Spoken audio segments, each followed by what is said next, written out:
Halo pemirsa, apa kabar? Kita ketemu lagi ya di Reportase Weekend untuk hari ini. Tentunya dipersembahkan dari VOA dan acara ini disiarkan dari studio VOA di Washington DC. Kita berdua ada di sini, saya Vina Muptadi. Dan juga bersama saya Ian Umar, senang sekali ketemu dengan para pemirsa Reportase Weekend. Dan akhir pekannya mudah-mudahan santai-santai aja. Mungkin ada yang nggak santai, udah siap-siap untuk yang lari maraton. Karena banyak banget maraton ya. Iya, tapi kan susah ya untuk bisa masuk ke dalam undian. Aku dengar itu harus lewat apa ya, misalnya harus bayar mahal, Ya. terus ada seleksi lagi, macem-macem. Iya, kalau yang maraton-maraton terkenal seperti itu, mungkin dimulai dari maraton yang awal mungkin ya. Oke. Ada yang gradual mungkin dari tingkat kota, dan mungkin juga misalnya udah punya rekor sendiri dan dibangun biasanya. Ya kan, tim maraton begitu kan? Aku nggak tahu soalnya aku nggak lari. Ya, nanti ada ceritanya tentang maraton yang terkenal yang di sini di Amerika, yaitu di New York, dan juga ada kisah-kisah lainnya.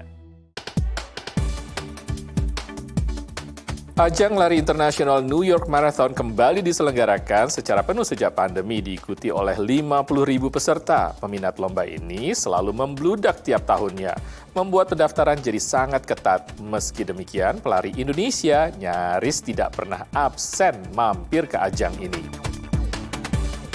Pelonggaran restriksi terkait COVID-19 dan dibuka kembalinya perbatasan mendorong kembali gairah wisata warga Amerika Serikat ke luar negeri. Hal ini dibuktikan dengan naiknya angka pelancong Amerika ke Indonesia yang menembus angka target Kemenparekraf. Negara-negara Eropa Timur termasuk Polandia menjadi salah satu wilayah pekerja Indonesia mengadu nasib. Namun, ketegangan di kawasan akibat perang di Ukraina akhirnya berimbas pada kehidupan mereka. Sebagian akhirnya harus mencari pekerjaan ke negara lain. Pemirsa, ajang New York Marathon itu memang salah satu ajang maraton yang sangat terkenal di dunia. Jadi nggak heran ya pesertanya banyak banget, bahkan ribuan, puluhan ribu. Dan karena jumlah pesertanya yang ribuan seperti itu, tapi jumlahnya juga terbatas, daftarnya jadi agak sulit. Ada banyak tahap katanya untuk daftar ini. Banget ya, dan meskipun sulit dan nggak cuma sulit daftar ya, tapi sulit larinya juga karena kan. Tapi Indonesia nyaris nggak pernah absen dari ajang ini setiap tahunnya. Nah, jurnalis VOA yang ada di New York, Randy Wicaksana ini ketemu nih sama beberapa pelari Indonesia dan ia nanyain gimana sih caranya bisa masuk ke seleksi, bisa lari di ajang tersebut dan gimana kesannya. Langsung aja kita lihat reportasenya.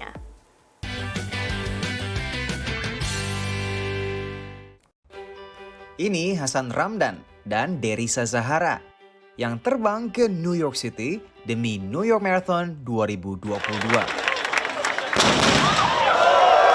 Ini maraton pertama bagi keduanya. Mei atau Juni itu udah mulai latihannya. Kalau bisa dibilang newbie juga di running ini. Setelah diadakan secara terbatas pada tahun 2021, ajang New York Marathon tahun ini kembali diadakan secara penuh dengan kapasitas 50.000 pelari dari seluruh dunia. Termasuk para pelari Indonesia. Hasan dan Derisa adalah dua dari sedikit warga Indonesia yang beruntung bisa mendapatkan slot berlari di event lari maraton ini. Angka 50.000 mungkin nampak seperti slot yang besar. Tapi peminat lomba lari ini luar biasa besarnya sehingga membuat pendaftaran menjadi sangat ketat.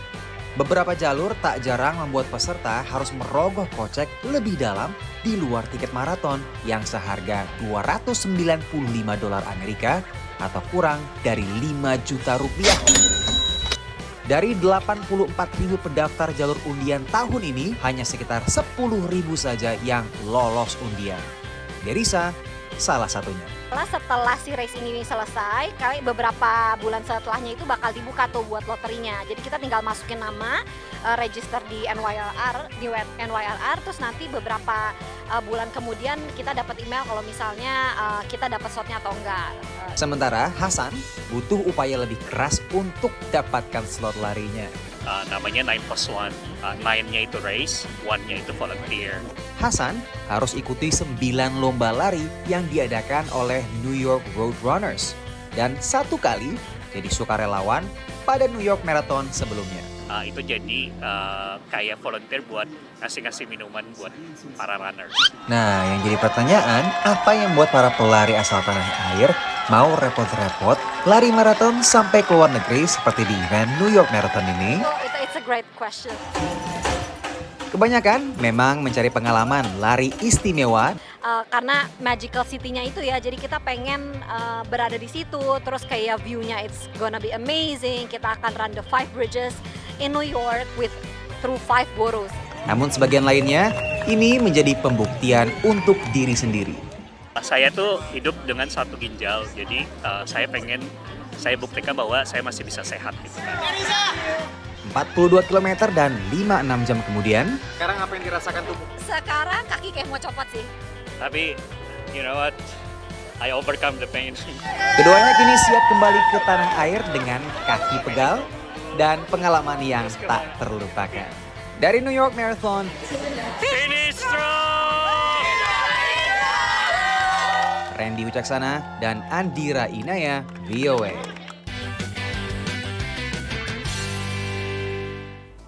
Untuk pemirsa, beberapa pelari Indonesia di ajang maraton ya, kita dengar cerita mereka tadi, daftarnya aja untung-untungan ya kan, mesti pakai seleksi apa segala macam. Selain itu juga perlu persiapan yang sangat-sangat matang dari segi fisik dan juga finansial juga dong, cuannya juga harus cukup dong kan mahal. Iya, tadi sekitar $280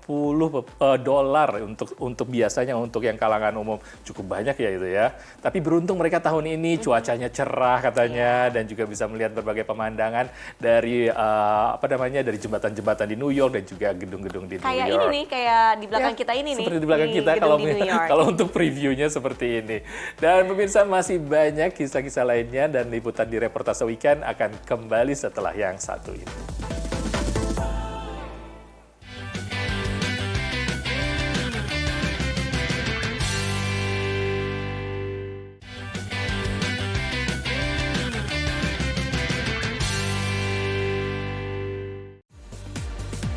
Pemirsa, Anda masih bersama Reportase Weekend dan kita ketahui memang banyak sekali pekerja-pekerja migran yang datang ke luar negeri dan juga pekerja dari Indonesia contohnya. Mereka banyak yang datang juga misalnya ke Timur Tengah dan juga datang ke sini ke Amerika ya untuk bekerja. Dan ke benua lain juga contohnya ke benua Eropa, terutama ke benua Eropa Timur katanya ada. Dan ada tantangan sendiri untuk menghadapi situasi itu ya. Betul, tantangannya adalah karena di wilayah itu kan dekat dengan Ukraina dan kita tahu Ukraina diinvasi oleh Rusia. Dampaknya terasa banget, termasuk ke Polandia. Nah, di sana ada beberapa pekerja dari Indonesia yang bekerja di Polandia dan karena dampak perang itu tadi, mereka pun terdampak dari segi kehidupannya, mata pencahariannya dan lain-lain. Bahkan sebagian dari mereka merasa tidak aman dan ingin pindah ke negara lain.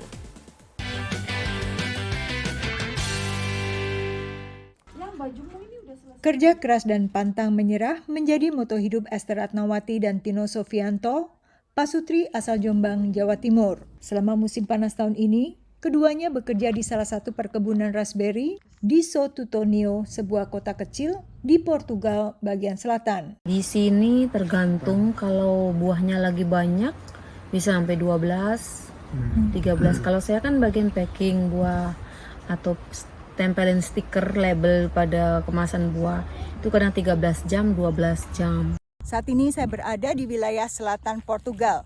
Di sini banyak ditemui perkebunan raspberry dan strawberry yang menggunakan sistem polytunnel, yakni perkebunan intensif yang menggunakan atap plastik. Dan perkebunan seperti inilah yang menjadi salah satu sumber nafkah dari para pekerja migran dari berbagai negara. Sebelumnya, Esther dan Tino adalah pekerja migran Indonesia atau PMI di Polandia yang bekerja di pabrik furniture dan pengepakan ikan sarden. Awalnya jatah jam kerjanya cukup untuk memenuhi kebutuhan mereka sendiri dan keluarga di tanah air. Namun, kondisinya berubah akhir Februari. Efek perang Ukraina Rusia, jadi banyak berdatang pengungsian dari Ukraina. Jadi kita kompetisi orang Asia sama orang Ukraina untuk mencari job. Jadi jam kerja di Polandia itu makin lama makin berkurang. Ada yang banyak libur, ada yang nganggur gitu. Kita sampai nganggur 4 minggu ya. Esther dan suaminya lalu mengadu nasib ke Portugal. Dan sebagian lainnya menurut Esther pindah ke negara Eropa lainnya termasuk Belanda. Dirjen dari MOVA, Kemlu di Polandia, Maret akhir atau April. Beliau yang me-alert, mungkin mesti diperhatikan bahwa memang saat ini aspek keamanan harus dilihat, kemudian juga karena banyak pengungsi Ukraina, ada lapangan pekerjaan yang memang akan diprioritaskan bagi pengungsi Ukraina. Namun dengan berjalannya waktu, menurut Dubes RI di Warsawa, kesempatan kerja di Polandia sudah membaik. Justru banyak permintaan pengisian lowongan pekerjaan khususnya di pengepakan ayam, kemudian ada yang di tukang las, habis itu ada yang di perkebunan, mereka minta. Tetapi memang saya yang memang agak hold dulu. Dan ini menurut Eko, pekerja pengalengan ikan di Gdansk, Polandia Utara, dalam beberapa bulan terakhir bahkan sudah ada PMI baru. Banyak Mbak, masih banyak. Baru datang itu yang dari PT saya sendiri itu sekitar ada 11 orang. Yang 4 orang kalau nggak salah sudah masuk ke tempat kita, ke pabrik kita. Yang 6 lainnya itu kemarin langsung direkrut di Salmon. Sementara Esther dan Tino masih enggan kembali ke Polandia. Meski pada musim dingin, musim panen berakhir. Lebih enak sini, karena di sini kan nggak terlalu dingin. Paling tidak nggak ada salju. Kalau musim panas? Tetap dingin kan. Keduanya berencana mengadu nasib ke Spanyol, bekerja di restoran di Madrid. Dari Portugal dan Alexandria, Virginia, Yuni Salim dan tim VOA.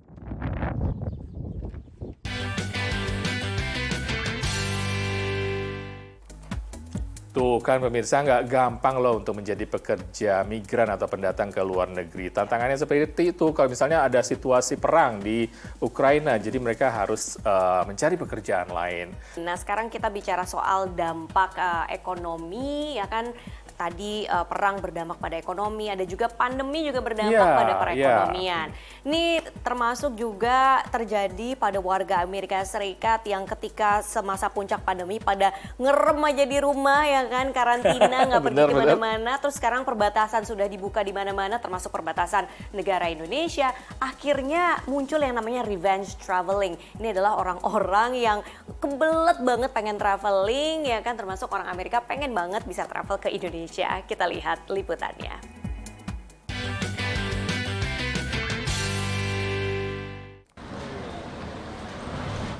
Gairah pariwisata Indonesia perlahan membaik seiring dengan pelonggaran pembatasan terkait pandemi di berbagai negara. Hal ini dikonfirmasi oleh para pelaku usaha pariwisata yang hadir di International Travel Show New York akhir Oktober. Wah itu bludak gila banget gitu. Jadi yang awalnya bener-bener 2 tahun nggak ada apa-apa, tiba-tiba cepeng. So far so good lah, fantastik lah. Kita sangat optimis untuk kedepannya, selanjutnya tahun depan seperti itu. Gairah wisatawan AS untuk bepergian ke luar negeri juga meningkat pesat. Fenomena revenge travel atau balas dendam untuk berwisata belakangan jadi tren seiring dengan dibukanya kembali perbatasan di berbagai negara. They've been closeted up for the last 2 or 3 years. I think they're looking ready to get out from our operators around the globe, and they're all reporting pretty positive bookings, pretty positive advances for 2023 and into 2024. Data Kementerian Pariwisata dan Ekonomi Kreatif Republik Indonesia menunjukkan Amerika Serikat menjadi salah satu potensi pasar yang besar untuk pariwisata Indonesia. Bahkan sebelum pandemi, tren kunjungan pelancong asal Amerika Serikat ke Indonesia terus tumbuh positif hingga 18% di tahun 2019. Lantas, bagaimana dengan di tahun 2022? Untuk tahun ini aja kita target untuk sampai bulan Agustus itu target sudah melebihi.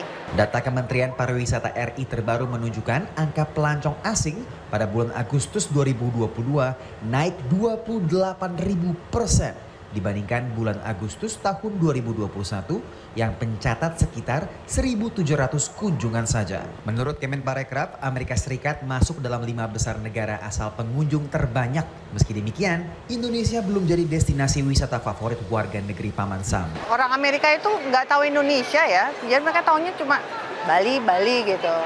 Yang kedua yang mereka tahu itu Jogja juga mereka masih tahu lah. Jogja, Jakarta masih tahu mereka. Wisata petualangan alam jadi etalase utama pariwisata Indonesia untuk pasar AS. Tamu Amerika yang masuk di kita banyaknya diver. Jadi kalau dalam setahun kita bisa punya, I don't know, how many charters itu dari tamu Amerika aja. Charter yang dimaksudnya apa? Charter kapal diving. Selain alam, wisata segmen luxury juga cukup laris. Meski segmen pasar jet setter lebih kecil, namun pengeluaran segmen jauh lebih besar. Sudah pasti 5-star hotel, private service, luxury bus, luxury small car. Kadang-kadang kita harus beli buyout restoran atau dikosongkan. Data kantor pariwisata AS mencatat negara tetangganya, Kanada dan Meksiko, sebagai dua destinasi wisata utama warganya. Dari New York, Randy Wicaksana, VOA.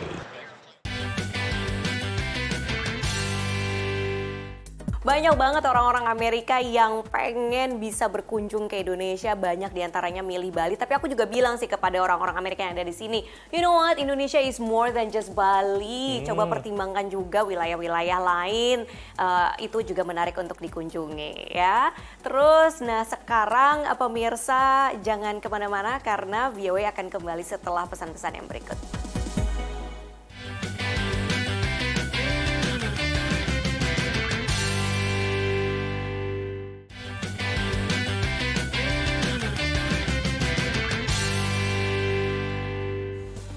Pemirsa, welcome back di Reportase Weekend. Kalau di segmen sebelumnya tadi kita udah ketemu sama beberapa pekerja Indonesia yang kerja di kayak pabrik dan juga sektor pertanian di luar negeri, tepatnya di Eropa kan ya. Nah sekarang kita mau ajak pemirsa untuk ketemu sama perempuan Indonesia yang bekerja sebagai cleaning lady. Jadi memberikan jasa bersih-bersih ke rumah-rumah di Amerika Serikat. Ya, Ibu Tati atau biasa dikenal juga dengan Eva di sini, dia adalah pekerja keras. Katanya dia bekerja non-stop 7 hari selama 1 minggu.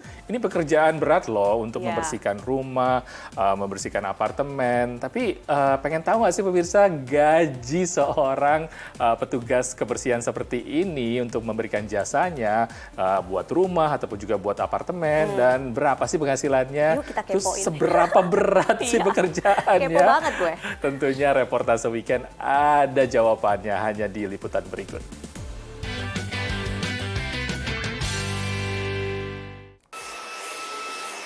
Ya nggak mesti, kadang-kadang kalau rumahnya gede aku ya sampai 5 jam, 6 jam. Kalau rumah kecil kayak gini-gini paling aku ya 4 jam, 4 jam setengah udah selesai. Menyedot debu, ngosek WC sudah menjadi rutinitas Tati Urianti setiap hari. Sudah lebih 10 tahun, Tati yang akrab dipanggil Eva ini menjalani pekerjaan bersih-bersih rumah. Saat ini, pelanggannya 14 rumah. Jadi tak rolling gantian. Misalkan hari Senin pagi aku di sini, nanti sorenya di sana. Engko Selasa pagi genten di sini, nanti Selasa sorenya orang lain lagi, nanti Rebo pagi orang lain lagi, sorenya orang lain lagi gitu.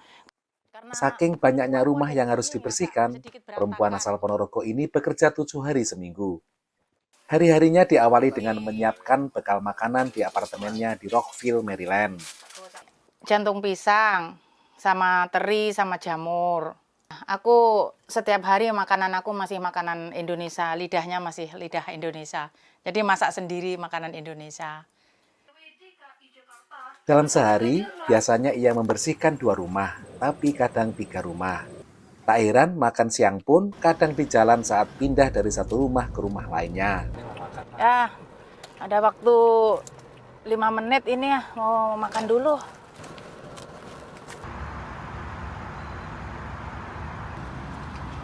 Vicky, cerangnya hidup, Vicky. Salah satu pelanggan Eva paling lama adalah keluarga Ottenstein. Ia pernah menjadi pekerja rumah tangga di keluarga ini dan tinggal bersama mereka sampai anak-anak mereka besar. Sekarang, ia 2 kali seminggu ke rumah ini untuk bersih-bersih. I love Eva. Eva is like a sister to me. She's respected. We respect her. We treat her like she's family. We love her and she loves us. It's like family. It's not like boss and employee. Pokoknya itu sama kita itu. Udah kayak saudara kalau di sini itu kata aku. Nggak ada rasa kamu pembantu itu nggak ada. Aku itu kerja sama orang-orang itu. Keluarga Ottenstein adalah keluarga Yahudi Amerika. Saat Eva masih tinggal di rumah ini, mereka menghormati Eva yang beragama Islam. She's Muslim. Great. And she fasts on Ramadan and she prays and she takes a day off on a holy day. And then she's there for all our Jewish And holidays. she helps us on the Jewish holidays. So she's well-rounded. But we're not Doesn't matter. we don't have judgment. We try not to judge like that. Eva datang ke Amerika tahun 2001 untuk bekerja pada keluarga diplomat di Kedutaan Besar Bahrain di Washington DC. Namun ia hanya bertahan 3 bulan, kemudian keluar dan bekerja pada keluarga Ottenstein. Dengan hanya berbekal ijazah sekolah dasar, Eva tidak merasa malu melakoni pekerjaan kasar. Apalagi di Amerika, pekerjaan kasar pun imbalannya layak. Sorry, aku bukan sombong loh ya, ini kenyataan karena aku ya kerjaku tahu sendiri kayak gitu. Aku seminggu sih bisa mendapatkan 16.50, kadang-kadang 17. $1.700. Iya, per minggu ya. Kalau sekarang dirupiahkan, Eva bisa mengantongi 100 juta lebih sebulan. Well, she came to this country young and without an education, and she works hard, found jobs because she's loyal and hardworking and kind and good and ethical, honest. She's the epitome of the American dream, exactly. I love my Eva. Namun untuk mewujudkan mimpi Amerika itu perlu tekad kuat dan pengorbanan. Kerja keras, insya Allah hasilnya memuaskan gitu loh. Emang tapi ya capek di situ. Capek mas, capek. Badan tuh udah sakit semuanya sebetulnya, tapi ya dengan senang hati aja aku. Dari Rockville, Maryland, Supriyono, VOA.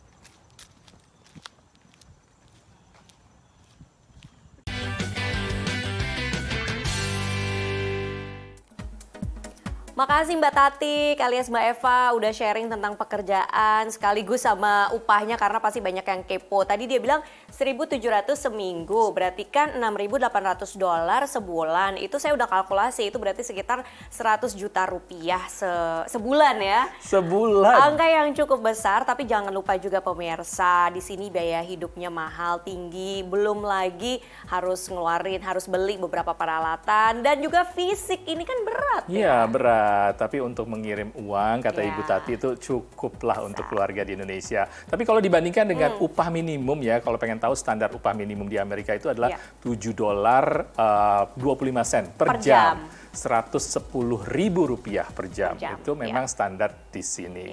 Waduh menarik ya, pengen tahu kan tadi udah tahu jawabannya berapa penghasilannya dari seorang cleaning lady. Dan sayangnya kita berdua harus pamit dulu dari hadapan pemirsa di Reportase Weekend. Saya Ian Umar. Dan saya Vina Muhtadi. Pemirsa kalau pengen tahu informasi lain dari Amerika Serikat, sok atuh kepoin websitenya voaindonesia.com. Kita balik lagi, Reportase Weekend akan balik lagi minggu depan. Sampai jumpa.